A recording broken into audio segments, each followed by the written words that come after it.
Token போட்டு கொடுத்தா நான் ஆற்றுக்கு போயிட்டு அந்த தேங்காய் பூப்பழம் 2 நாள் ஏறுகட்டி எடுத்து வைக்கல. நல்ல நியூஸ் எனக்கு வந்து நாங்கள் கட்டிட்டு போன 2வது நாள்.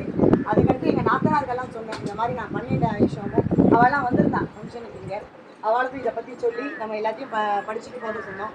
ஸோ அவளும் ஆற்ற போய் சொல்லி வேண்டிட்டு எங்கள் மாமியார் வந்து அவள் சார்பாக இங்கே கோ பூஜை பண்ணி தேங்காய் வேண்டி நீங்கள் நாத்தனார் வேண்டி கட்டிட்டு போனால் 2 வருஷமாக இடம் பார்த்துட்டு இருந்தோம். அவனுக்கு ஏதோ ஒரு கேதுனால தள்ளி போயிட்டுருக்குன்னு சொன்னான்.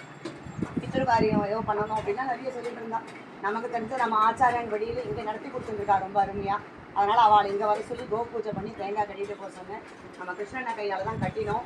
அவள் டோக்கன் நம்பர் போட்டு கொடுத்தா. அந்த 2வது வாரம் அந்த டேட்டே வரல, அதுக்குள்ளே அவனுக்கு முடிஞ்சுடுச்சு. ஸோ அந்த டேட்டும் போது வந்து தேங்காய் எடுத்து பிரசாதமாகவும் எடுத்துகிட்டு போய் கொடுத்துட்டா. போன வாரம் அவளை ஆசின்னு வரும்போது இன்னொரு பொன் குழந்தைக்கு வேண்டின்னு கட்டினோம். இப்போ அவளை தான் வீடியோ காலிங்கில் காமிச்சிருந்தேன். அந்த குழந்தைக்கு இதோ இன்றைக்கி முடிஞ்சுடுத்து. ஸோ திங்கக்கிழமை பேசுறதுக்கு வர சொல்லியிருக்கா. ஸோ பெரியவா அனுகிரகத்தில் இதை நிறைய பேருக்கு சொல்லணும்னு நான் எல்லாரையும் கேட்டுக்கிறேன். ஏன்னா பிரத்யட்சமாக நல்ல பலன் நல்லா கிடச்சிருக்கு. ஸோ இதை வேண்டின்னு இன்றைக்கி சங்கல்பம் பண்ணிவிட உங்களுக்கும் நான் தைரியம் சொல்லணுன்றதுக்குள்ள அஷூரன்ஸே சொல்கிறேன். பெரியவாளை நம்பி வந்து பண்ணின எந்த ஒரு விஷயமுமே இங்கே ரொம்ப சக்ஸஸ் ஆகிட்டுருக்கு.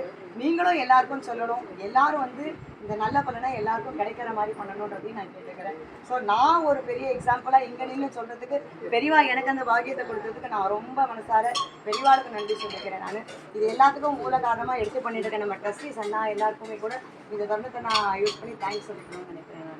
நான் நன்றி.